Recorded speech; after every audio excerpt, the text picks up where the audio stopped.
Hi, this is Dr. Francis Yu. In this video, I'm going to go over the very basics of basics, what the Enneagram is and how to find your Enneagram type. Again, I'm Dr. Francis Yu. I am a Riso Hudson certified Enneagram teacher to the Enneagram Institute.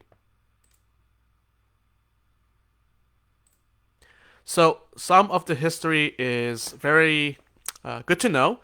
First, so there is a robust uh, connection with ancient history and various thoughts and perspectives, but that is not the.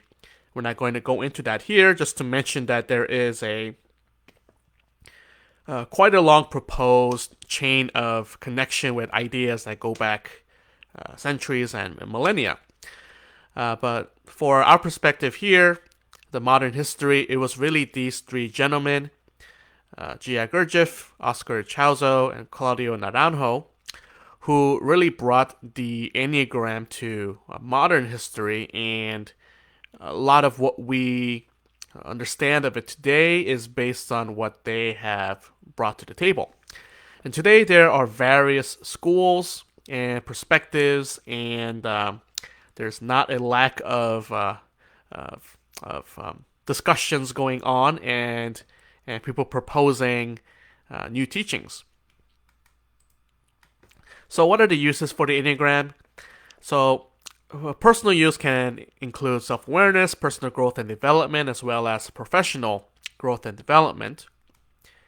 And for group, conflict management, team growth and development, and is increasingly seeing use in corporations. So, first we have to go over the theory. So, the Enneagram, right? It's what it one way you could think about it, it has to do with this symbol or this shape or this thing, figure on the right side here. So it looks a little bit complicated or involved, but really it's a circle, a triangle, and a hexad, which is the seven-lined figure that's not the circle or the triangle. And for the Enneagram typology, each of the 9 points where the lines touches the circle represents an element of whether it's psychology, personality, and other things, right? It's just that the Enneagram is known a lot for the typology nowadays. So the theory, very briefly, right? So don't fret if something seems foreign or a little bit not clear. I'm just going through this very briefly. So there are 9 essential qualities and connected virtues. So you can think of essential qualities as things that are really, really, lack of better terms, awesome, and things that people who are pursuing personal development seek to have. So these are ever-present archetypal qualities. I will go into each of the types to give you a sense of what they are. And in the ideal situation, these essential qualities lead to virtues, and they're essentially there, and we have them. But the crux of the Enneagram typology is that there is a perceived loss or lack of the essential qualities. That, oh, I don't have this particular essential quality. Now that leads each person to be motivated to retrieve or recover this essential quality through their effort. And this motivation is what leads to the characteristics of each of the 9 types. So the key motivations, the basic fear, essentially, I don't have this essential quality, is each of the 9 types has a different way of it's spelled out a little bit differently. And the basic desire, and then is to get the essential quality that a person doesn't have. Now, there's this somewhat overly simplistic, but it really is this simple. Now, it is when we go into each type that it gets a little bit more complicated. And these motivations, the fear and the desire, leads to the characteristics common to each type. So, before caveat, before we go through the types, the words are difficult because people have different ideas and pragmatic definitions of what they mean, right? It's easy for two people to use the same word and mean different things. So, and by having only one slide per type, there is a somewhat danger of oversimplifying or having people misconstrue. So just have that in mind as I go through this. So the type 8, I thought of the Queen or King of the Hill, right? It's this game where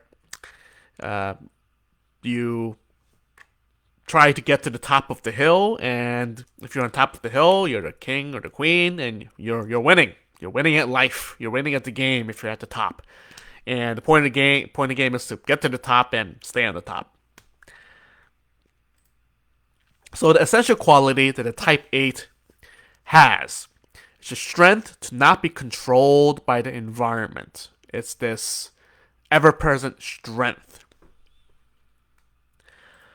But when a person that identifies as type 8, they perceive that they lost this essential quality, which leads to the key motivations of the basic fear of being violated, being harmed, and losing control, and that this leads to the basic desire for protection, strength, power, aliveness to be in control. So the fixations on getting autonomy by my own power in this outside world. So the characteristics are confidence, combative, confrontational, someone who's just, lack of better terms, in your face. They're the ones who is going to try really hard to win at this Queen King of the Hill game, and probably are the ones that are winning.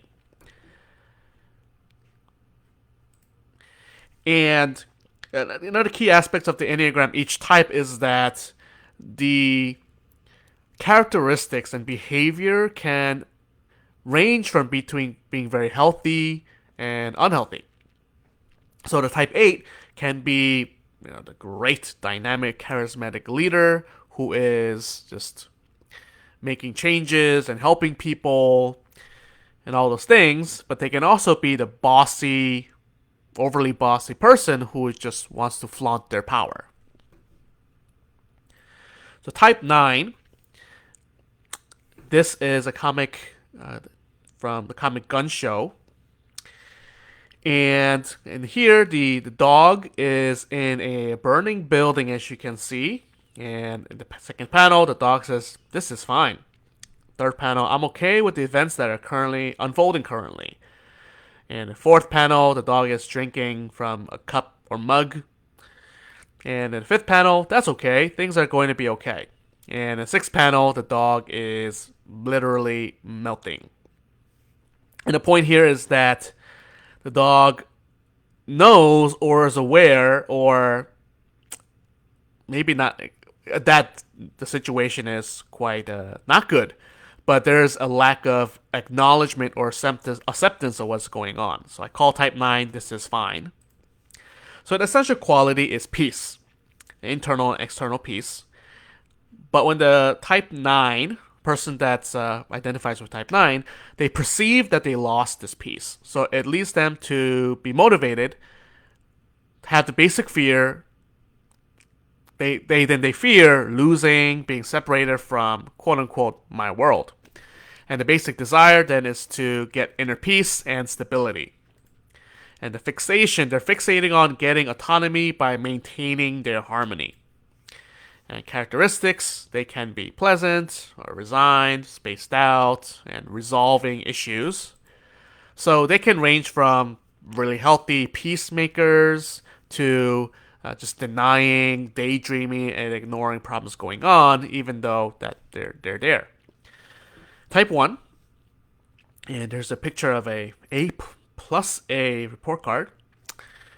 So the type 1, the quality is perfection. And when a person who identifies as type 1, they perceive that they lost this perfection. And again, one of the key here is that it's the perceived loss, which leads to the motivations, the basic fear of being bad and defective, and the basic desire of wanting to be good, have integrity, and be perfect. And the fixations is getting autonomy by maintaining this internal boundary.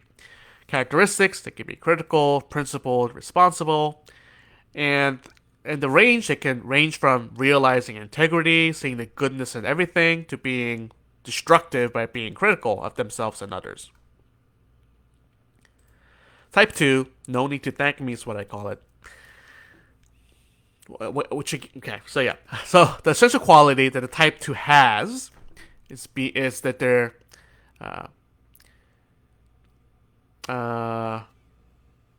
well, this I think it's better to say the needed and loved. And once they perceive that they no longer have the sense of being loved, it leads them to the key motivations of the basic fear of not being loved and not being wanted, and the basic desire to feel loved. And how this shows up is I need to find my identity by being valued and regarded by others. So the characteristics then, they're generous, giving, but they want appreciation. They try really hard, they give you things, they shower you with attention, they do the things that maybe other people don't want to do, and they say in the end, "Oh, no need to thank me," or it's I'm fine. There's this a manifestation of it's okay. I wanted to do it, and no need to thank me.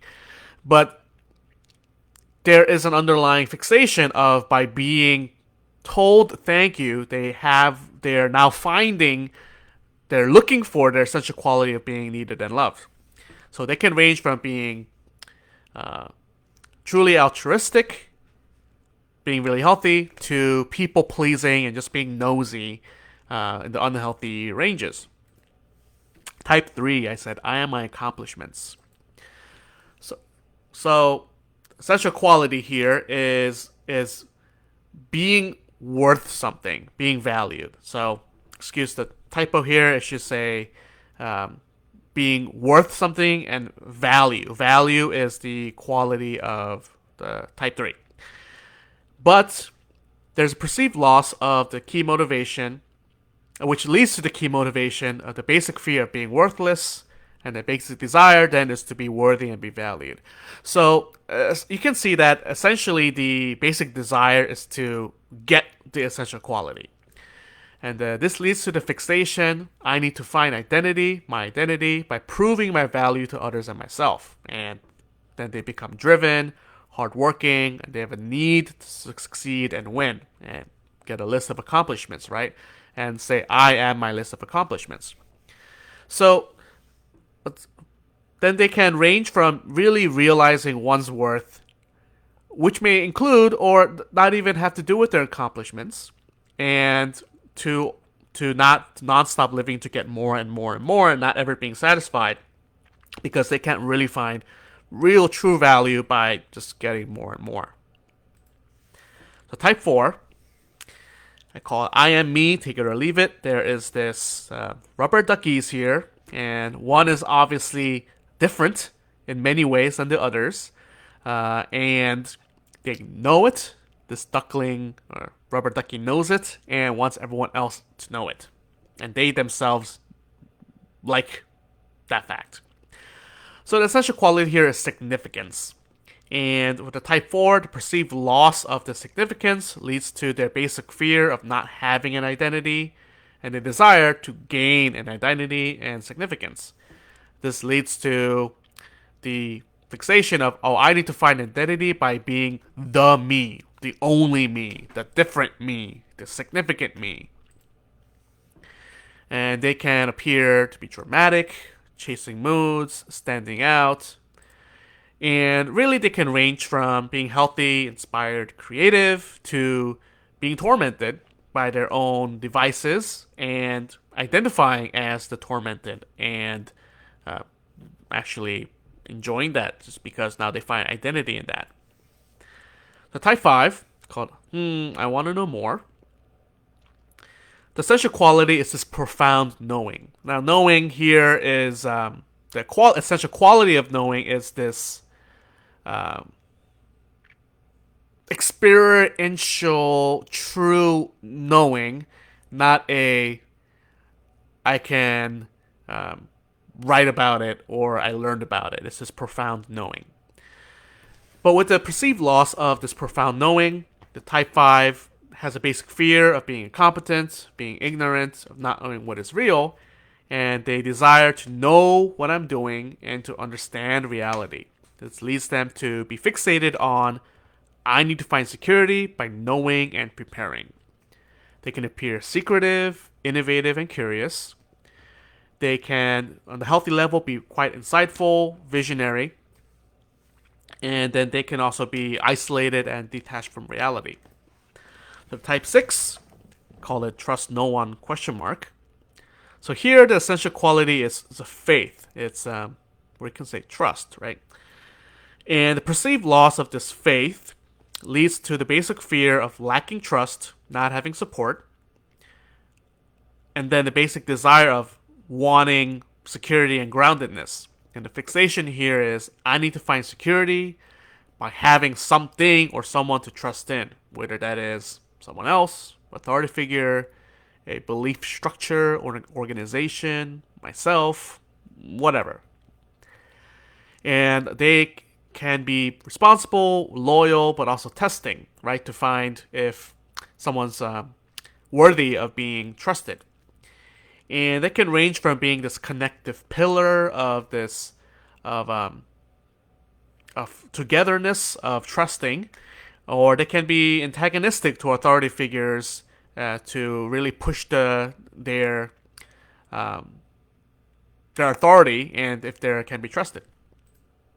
Type 7, called all the rides. There's a roller coaster, which I think represents a 7 pretty well on various levels. So the essential quality for type 7 is satisfaction. And it's this deep, profound ah-ness. But with the perceived loss of this essential satisfaction, the type 7 is motivated by a basic fear of emotional pain and being deprived, which then their basic desires to be fulfilled and be happy.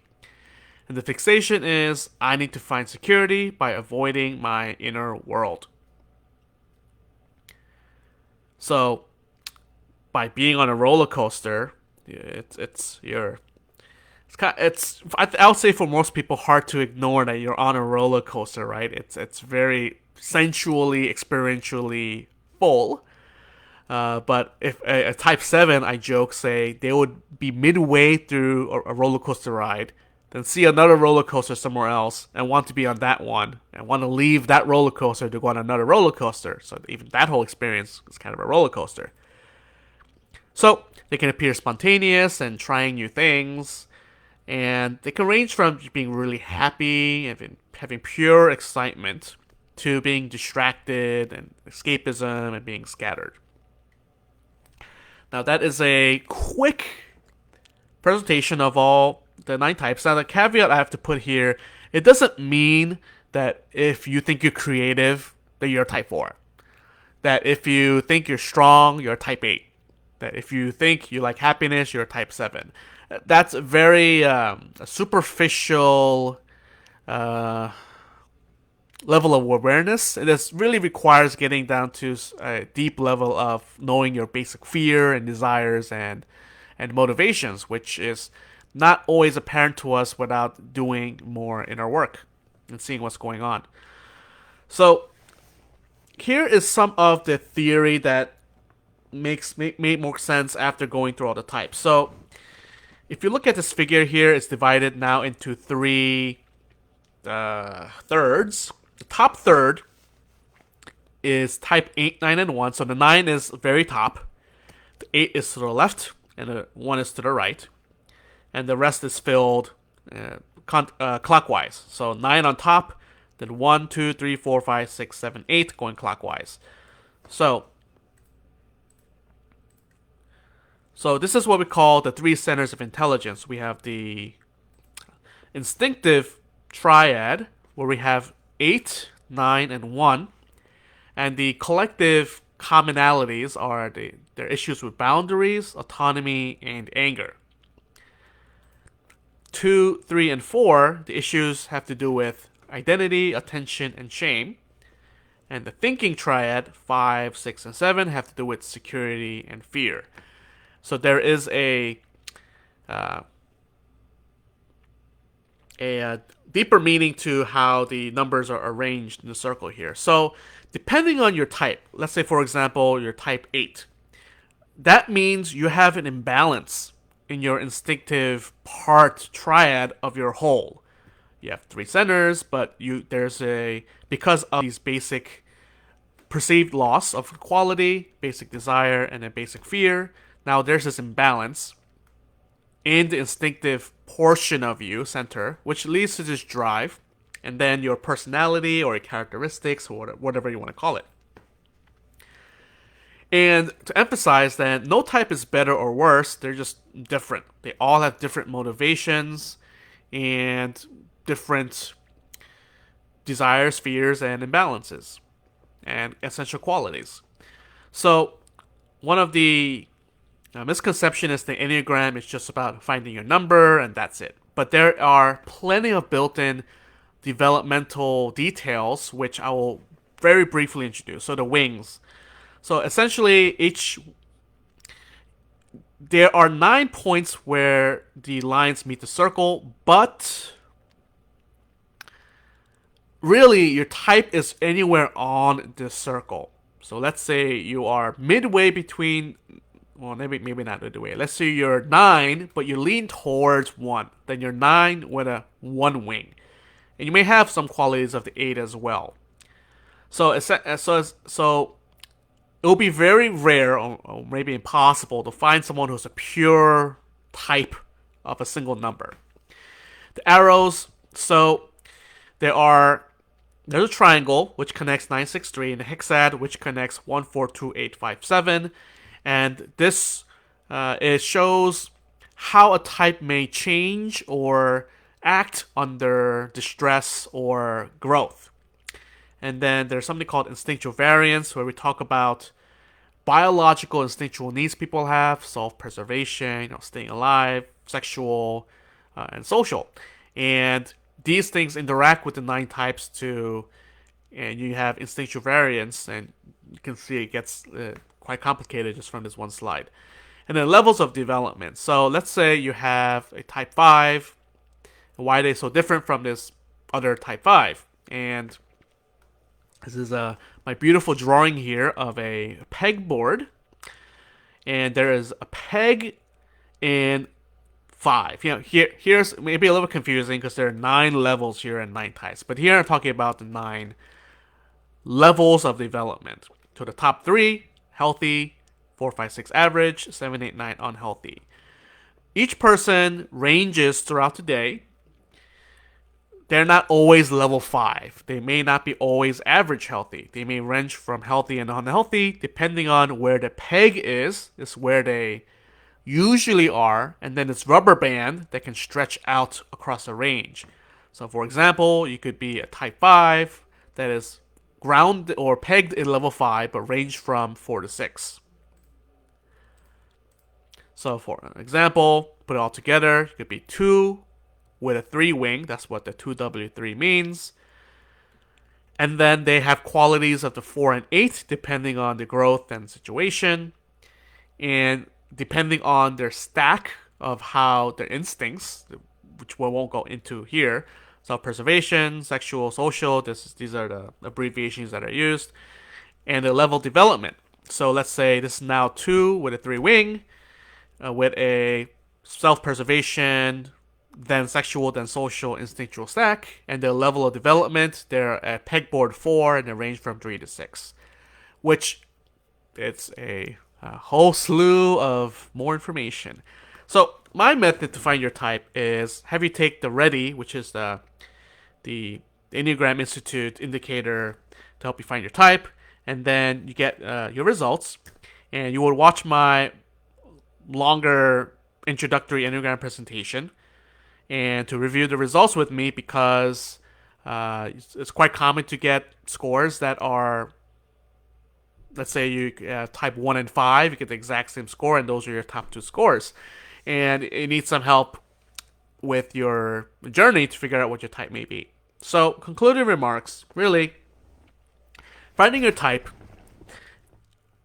the actual process of finding your type is also the process of personal discovery and development. It's not about knowing your number. Those who just want to know their number, honestly, I would say they're just lazy. Don't want to invest their attention and money to actual personal development. And those who want to eat, and these are people who want an easy answer for their life. Oh, I must be a 9, so okay, this is a 9. And those who want to outsource inner work and personal development, which doesn't make sense because how can you outsource your inner life? Really, the purpose is self-awareness and development using your Enneagram type and discovering your Enneagram type, investing in yourself for personal wellness, cultivation, professional satisfaction, and authenticity, and improving your relationships. So this concludes the finding your Enneagram type, the basics of the presentation.